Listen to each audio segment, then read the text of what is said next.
Thank you, Sarah. Hi, my name is Riley. I'm 13.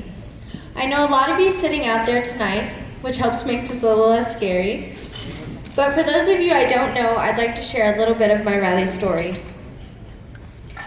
My parents found out that my mom was pregnant just a week or so after 9/11. My due date was June 9th, 2002. But on March 2nd, 2002, I was born via emergency C-section after my mom got sick with preeclampsia and HELLP syndrome.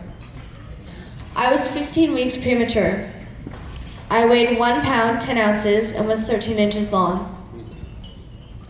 I was so small that my dad's wedding band fit around my arm with lots of room to spare. I was given about a 50% chance of survival. However, my doctors warned my parents that I had a 90% chance of having lifelong complications from the prematurity. Babies born as early as I was can have issues with blindness, deafness, brain bleeds, cerebral palsy, breathing, eating, and infections in their bellies. I spent 90 days total in the NICU and had one surgery to close a duct in my heart that wouldn't close with medication. I ate through a tube in my nose and had a machine to help me breathe. I had a brain bleed and I would randomly stop breathing or my heart would stop beating and I had to be stimulated to get me going again. But then the big day came that I was able to go home with my parents. They waited and worried to see what kind of complications would come my way. They prayed that I would get the opportunity to be just an average kid. They didn't need a genius or a star athlete. They were happy to have me alive and home with them. But here I am now. I'm in 8th grade. I'm a competitive gymnast and an honors student.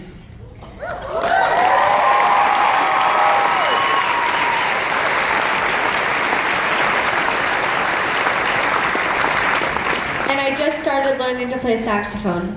Oh, and I'm also addicted to dance marathons.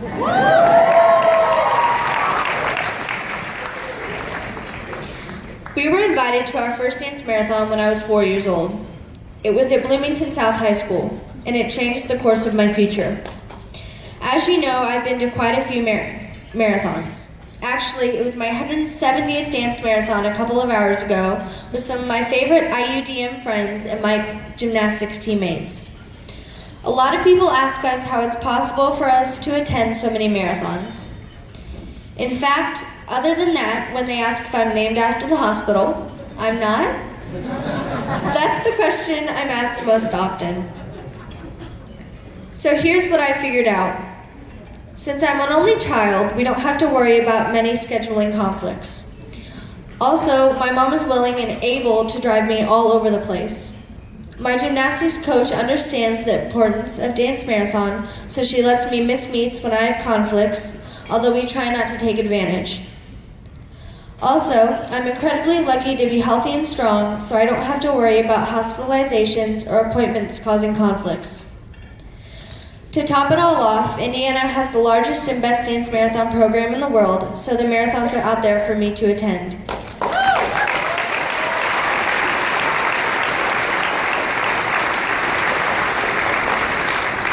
When we first started attending dance marathons, I was a pretty passive participant. I sort of wandered about the marathons in shirts that were way too big, playing with my new best friends. I did do the Riley talent show when I was 4, as I sang "You Are My Sunshine" with my dad. I basically grew up at dance marathons. When I was little, I thought that the marathon was my playground. However, as I got older, my parents talked to me about responsibility and respect and giving back. They didn't want me to grow up feeling entitled to the attention. One time, when I was about 6, some dancers came up to me at IUDM and told me that my name was on their bracelets. They explained to me that they had made me a tutu and brought me a t-shirt so I could match them. I smiled at them politely and said, "No thank you," and went back to coloring. My parents were horrified, and we spent over an hour looking for them in the crowd so I could put the tutu on and get a picture with those girls. I learned a valuable lesson that day, and I started to see that dance marathon was bigger than just me. My next dance marathon evolution came when I was 7 years old. I was at Carmel Dance Marathon and decided it was time for me to give my own speech. My mom wrote it out and I got up on the stage and told my story. Since then, I've probably told some aspect of my story a couple hundred times. I'm thrilled that high school speech class should be a breeze after all this practice. My next big step came when I was 11. I signed up to raise money for 7 different college dance marathons. I raised the money by making bracelets, canning, selling icons at my school, and through social media. I raised over $1,200 that first year.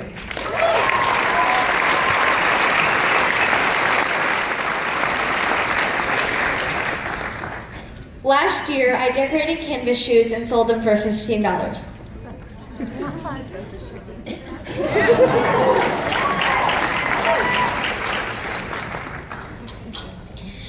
My mom and I decorated over 150 pairs of shoes during dance marathon season. I was also chosen last year as the Children's Miracle Network Hospitals champion for the state of Indiana.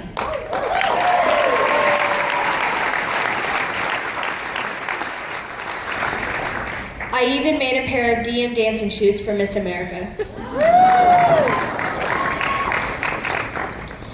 This year, I was able to start a dance marathon at my future high school, as well as one at my gymnastics company.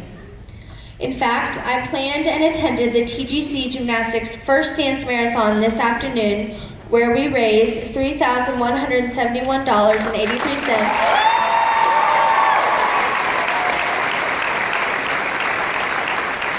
towards IUDM's total. Every year, I try to come up with a way to be a bigger part of Dance Marathon.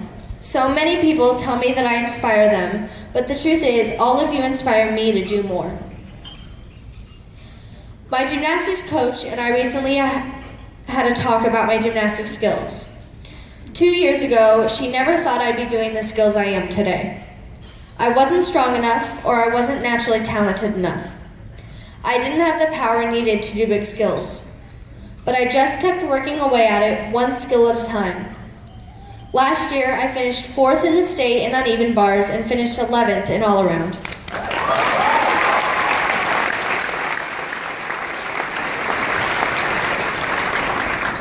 Dance marathon is a lot like that for me.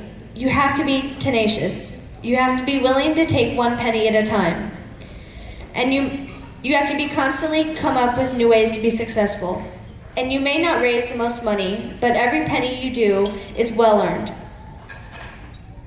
And the best part is, you can have the time of your life working towards your goals.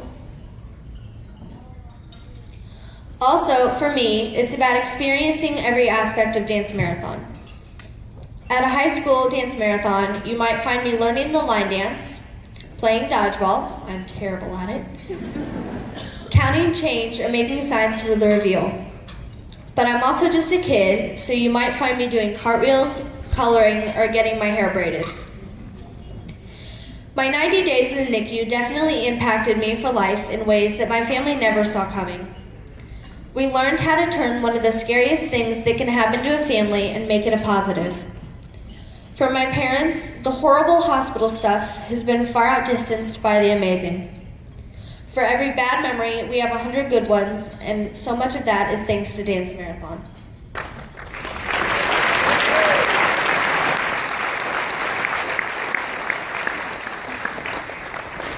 Here are some comparisons. My stay in the NICU cost over $1 million. Last school year alone, I was a part of dance marathons that raised over $5 million.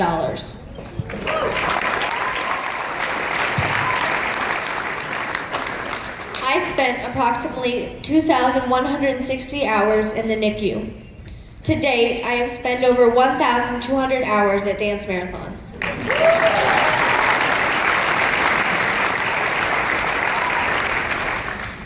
My mom and dad drove to Riley Hospital every day for 90 days. Today, they have driven me to 170 dance marathons.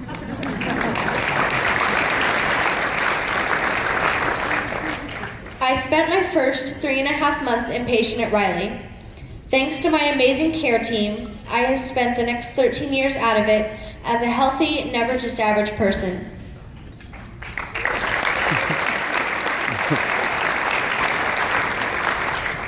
I'm so lucky to have a passion in life that positively impacts others. I will continue to search for ways to make a difference in the world, and I hope you will do the same.